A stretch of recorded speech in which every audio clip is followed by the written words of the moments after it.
Well, you've compared running city government to like running a business, and so how does your experience in the private sector make you a better candidate?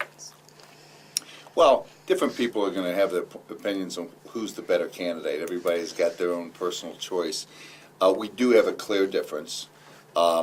Chief Kunkel has spent his whole life in the public sector. I was glad he was chief of police, but he's never spent a day in the private sector, never had to grow anything. He's never had to create jobs or make a payroll. Councilman Natinsky has spent 6 years in the city council, okay? And he has been definitely inside all the things that have been happening right now. I have never been there right. I've been a private citizen.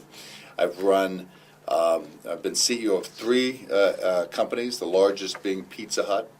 I think Pizza Hut was much bigger, and we had many more employees than the city. So the scale and the size was there. I think also that the complicated and diverse experience I've got across a lot of different businesses, service, goods, B2B, B2G, B2C, that's what dealing with those complex issues is very apropos there. I think that the third thing is what I would want as a taxpayer is we're going to have some real fiscal issues. We've got to cut from $60 to $90 million. So I want to make sure somebody knows how to cut the budget in the right way, but make sure we're setting ourselves up for growth. Because you can cut the budget in the wrong way based on all the politics of things and not do something for the growth for the long term. Frankly, I find opportunity in tough times like this. Every time I took over a business that was in tough business situation, it allowed me to do 2 things. One, get leaner and meaner as an organization and stronger, make sure the good people stayed and the average people didn't stay. And then the second thing, it helped me gain market share in the competition. All the cities are going through this.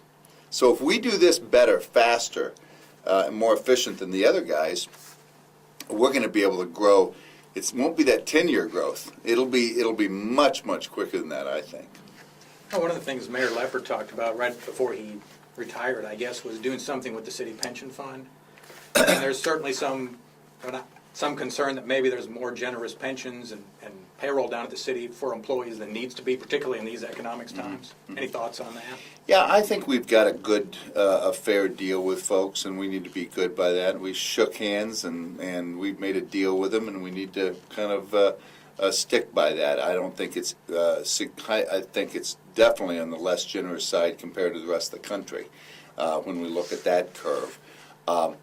Going forward, any deals in the future? I definitely agree with that. So I want to honor our contracts that we made with our employees.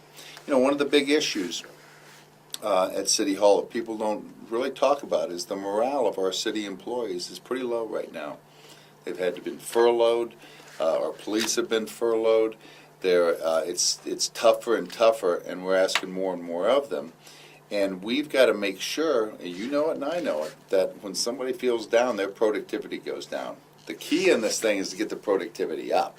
So we need to make sure we get people jazzed about the vision, believing in themselves, focused on the right things for us to be successful. And so playing on the pension play, I think, is the wrong decision at this point. I mean, that sounds good, and I'm not questioning your commitment to do it, but you're also talking about, hey, we've got to cut $60 or $90 million out of the budget. We do. Likely that's going to be employees or salaries or something. Well, definitely there's going to be a shortfall of employees. So that's not going to help morale much, I don't suppose. For the ones that stay, if the ones that leave were the hangers-on, okay, and the ones that stay were doing that work, trust me, it always improves morale. In short term, it doesn't. No one likes to go through that. No one likes to go through that. But once you clean the thing up, you look around the room and say, man, these people are good. I got to stay with the good ones. Morale goes up. It has in every organization I've been in. So you're elected in May. Uh-huh. The budget's due pretty much thereafter. September and I mean, October. Are you going to be able to have much of an impact on that particular element of it? I don't know. That's a good question. I mean, the city council doesn't meet in July. That's going to be the city manager's time to kind of get it together. She'll be showing in August.